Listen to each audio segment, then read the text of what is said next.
Everybody up. We need movement. I loved Dr. Chuck last night. I can't do it as well as he did. Power that made the body heals the body. But we need to move a little bit. So I need you to shake yourself out because we get really up in our head sometimes. How many students are here? Do you guys, yeah, right? Give it up for that. I loved what Dan said. You're our future, so you are my favorite people in this room. And you sit all the time. So I need you up for a second. And very first thing I need you to do is give somebody a hug. Hug someone. We are lovers. We are touchers. And now we're going to give another hug. I already see you. You're ahead of me. You're already hugging multiple people because that's what chiropractors do. We spread love. But when we give this next hug, I need you to do something for me. I need you to hang on to him for a minute. Heart to heart, okay?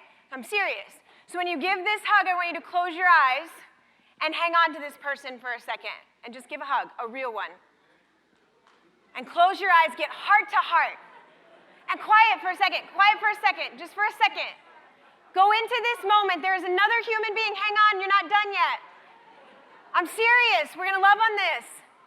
Do you feel their heart beating? What does that? All right, you can let go.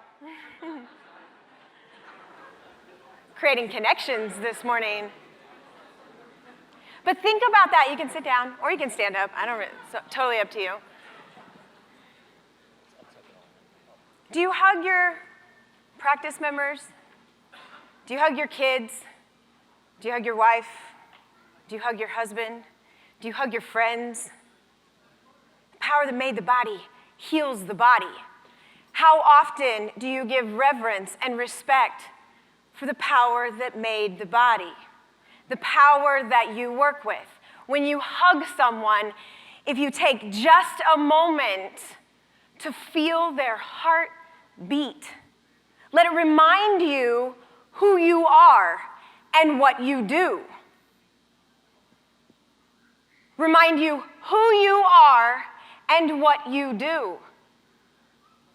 The connection in you is in them, is in the connection between you. It should blow your mind, and if you find yourself at a day that it doesn't blow your mind, call me, because I'll remind you. We should have a reverence for chiropractic. Who was here for Lou yesterday? Everyone should have been here. This man literally touched history. He received the packets in the Wilt case. The reason we get to even sit in these chairs is because of men like him, warriors like him. But sometimes we forget who we are and these sacred little notions. Now, these are my people, so I got to plug them, because if I'm here with all of you in Atlanta, that means I'm not in the field of sunflowers back there in Kansas with my people. So Dr. Gilles told you a little bit. This is my crew. My husband's up there in the left. His name's Dr. Devin Vrana. He's my favorite chiropractor on the planet. And right before I came up here, he texted me a picture of our little 2-year-old son, Phoenix, who had a blowout poopy diaper. So if we can all just give it up for Dr. Joe right now, holding it down at home. He can feel that. I know he can, because my man supports the fact that I get on a plane and I come here, because he loves what we do as much as I do. And sometimes that means I have to leave home. And he understands the wife that he married is not going to be okay with sitting on the sidelines when there's friggin' work to be done. It goes for these little people too. Mommy doesn't go to work. I don't have to go to work. Mommy goes to help people. Mommy goes to change the world. Because those are the humans, those are the soldiers that God brought through me to put on this planet. And I'm going to do a job that was given to me and only me for these 5 little humans. And I can't be with them all the time, but they know that's okay. Because they know the power that made the body heals the body. And that's something, they get it, that there's work to be done. And I didn't choose it, it chose me, and I don't get to say no sometimes. And LifeVision called. Thank you to LifeVision for having me. And I say yes, because chiropractic affords me the right to live my life. It pays for the plane ticket, it pays for the dress, it pays for the shoes, it pays for the vacations, it pays for everything. So my answer to her is always yes. Now Roman's my big guy in back.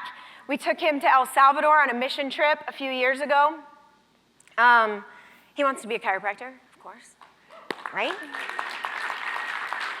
He starts high school next year, and I had Roman when I was 21, and I wasn't ready. And we've had quite the journey. And his birth was awful. It was awful. And my family was very medical. I grew up in the traditional box. My dad would call the pediatrician and say, she needs a Z-Pack, just call it in, just give it to her. And I would collect all my pills and vitamins and things they tried to give me and put them in a shoebox under my bed because I just hated taking medicine. But I grew up in that box where you go to the doctor, you turn over your body, you turn over your symptoms, there's someone all-knowing who saves you, who does it, you trust them.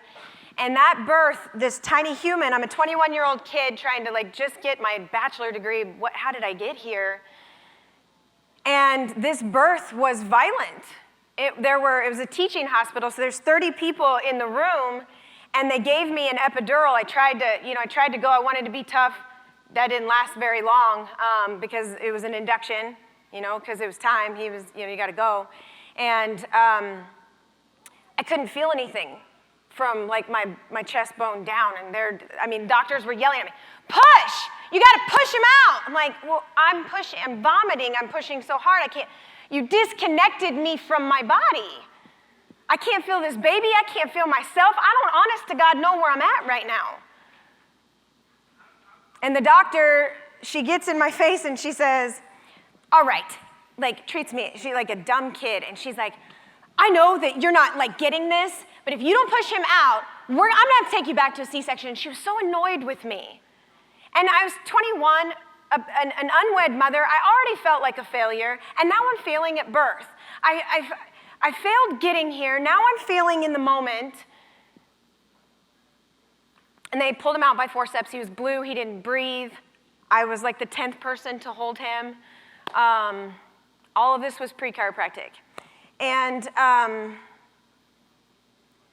lot of little breadcrumbs led me to a moment where I had my calling to go to chiropractic school. I started chiropractic school without ever being adjusted. It took a year for anyone to talk to me about kids getting adjusted in school. So when I talk about my birth story with Roman, and when Roman and I talk about this, our frustration is, quite frankly, it has nothing to do with medical community. They do them. I don't expect them to do anything different. That's what they do. Okay, do you. I'm gonna do me. My frustration lies in the fact that, first of all, I didn't know pregnant women could get adjusted. I didn't know about empowered birth. I didn't know that I had options going into birth. And then when that child who was blue and got drug out by salad spoons and didn't cry, but then continued to cry for 2 years straight and didn't sleep, and he would hold his breath. I had to call the ambulance on this child, I don't even know how many times. We had to test him for seizures. It was vagal nerve injury. But for a year, 2 years, nobody told me that. So I have this where the hell are the chiropractors thing in me? Because I lived it. Now the other reason I lived it, I've got these other 4 tiny little perfect humans. Magnolia and Phoenix are our 2-year-olds, and then Jagger and Knox are in front. I'm gonna come back to them.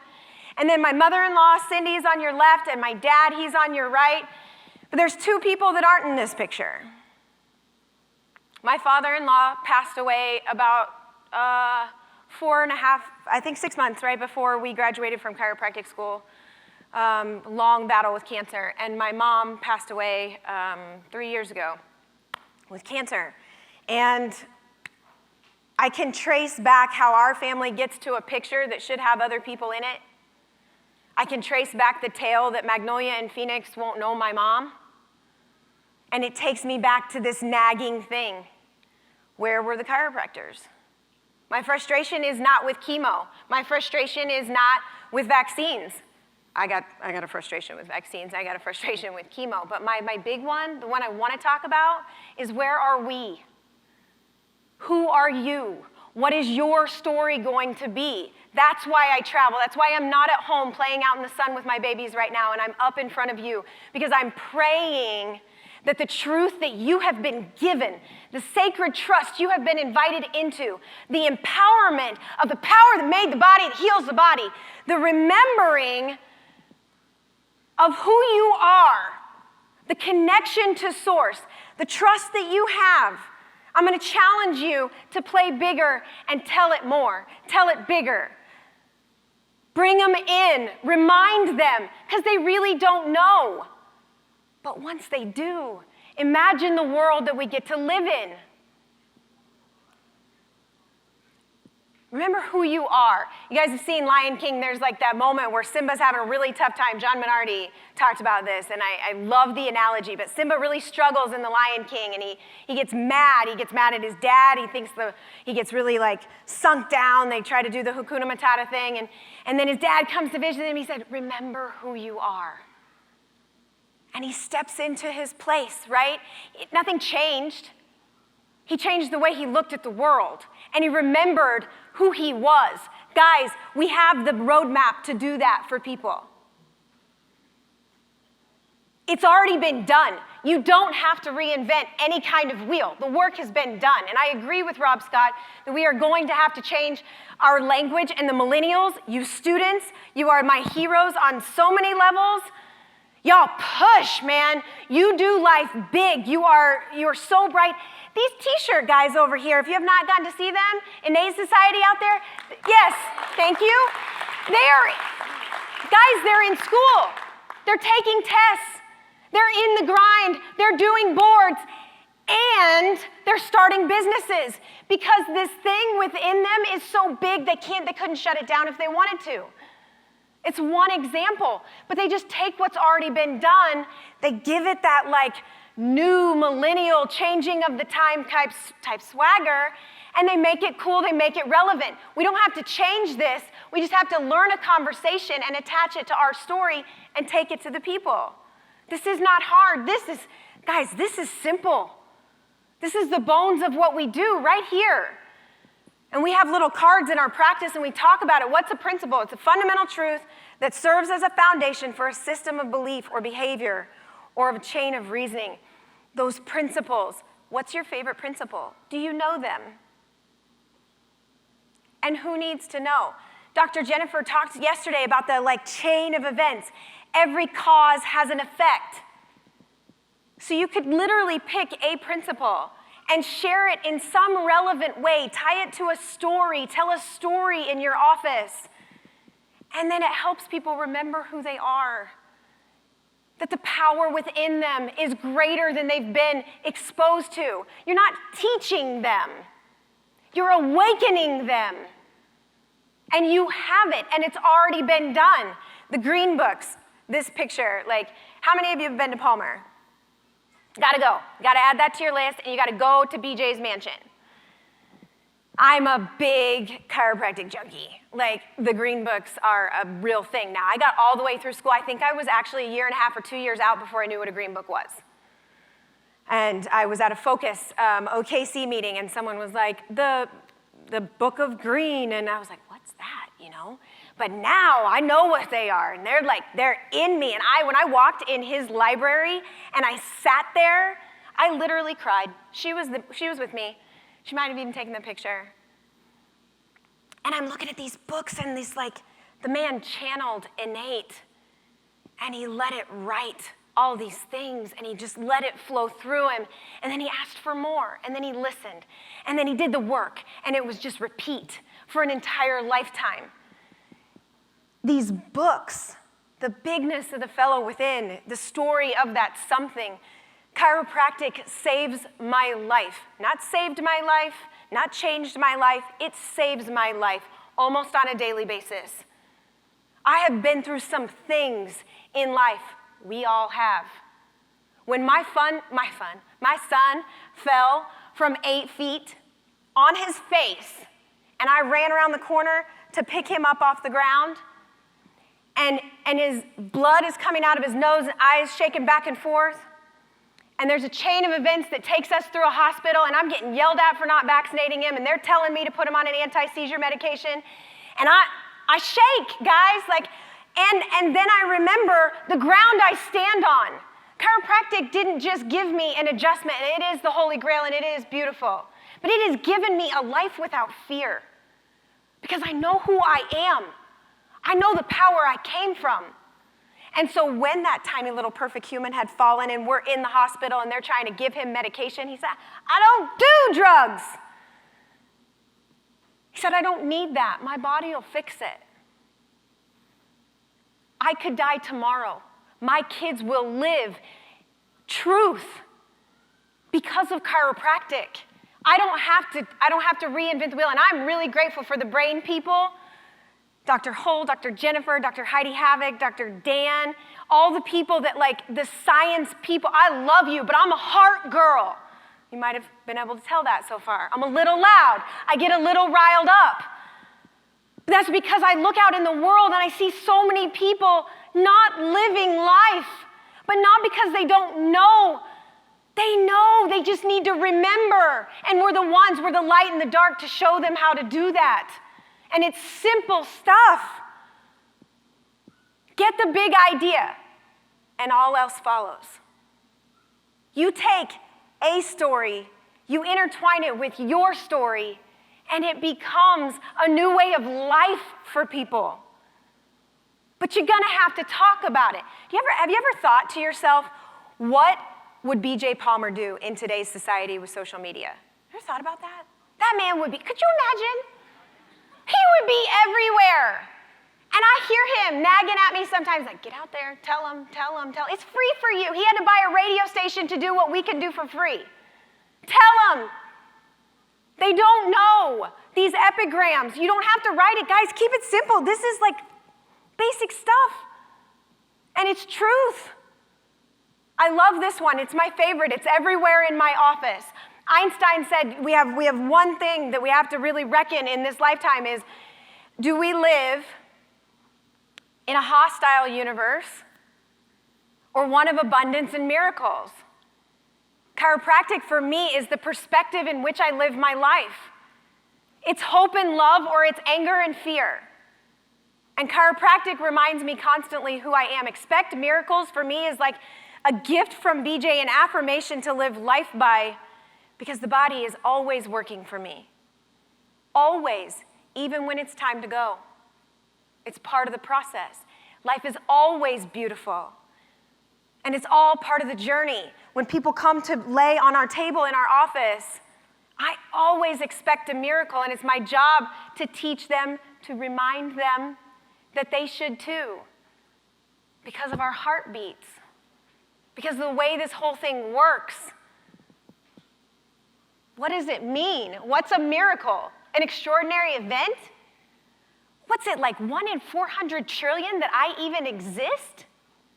I'm a walking miracle. You are a walking miracle. We are miracles in motion. How many things had to happen to get you to chiropractic school? How many little things? And in practice, we all have testimonials. We all have stories. We all have these things. But every time's a miracle. Guys, think about it. People walk in for all different kinds of reasons. They pay us to lay on a table. We lay our hands on them. They get up, they walk out different. That's a miracle. Every single person, every single day.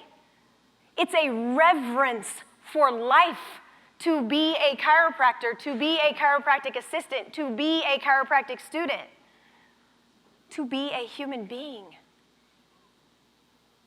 You can text this number. I've kind of collected all my favorite tools that like charge this crazy thing in me, handouts to speak a language to people, how you can communicate the message, ideas of how you can take your story and combine it with the story and get out there and spread the truth and light. That's our job. I can talk about stats. I don't want to, because we bring about what we think about, and I can't, if I talk about this stuff, guys, I'll go nuts. Michael Hull yesterday said we are in a mental health crisis.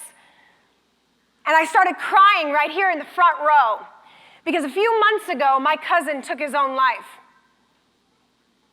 And you know what I'm going to have to reckon for the rest of my life is he came to my office. You know what I talked to him about? His shoulder pain. And I know better. I know better. And he's not here anymore. And that happened on my watch. You get to use this chiropractic thing as big as you want to.